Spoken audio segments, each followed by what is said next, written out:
So the current approach is really to assume that everybody with diabetes is the same.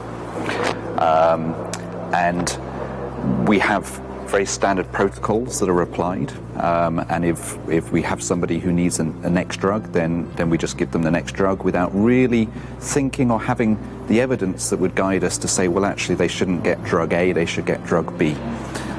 So that's one of the areas that we're trying to address. Can we find biomarkers, so markers in the blood or clinical characteristics of patients that means that we can predict in advance whether they're more likely to respond to drug A or drug B.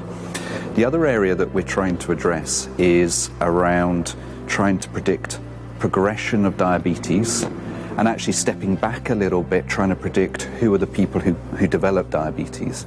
But if we think around in the diabetes clinic, we don't know when someone presents with diabetes whether or not they are likely to progress and require insulin within 2 years, or whether or not they will be 20 years before they need insulin. There's very little to guide that.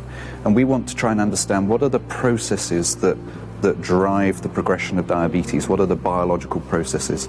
And by understanding those biological processes, can we potentially develop new drugs that will delay the progression of diabetes, or can we better identify the people who will progress quickly and maybe treat those people differently, more aggressively than the people who are going to develop slowly.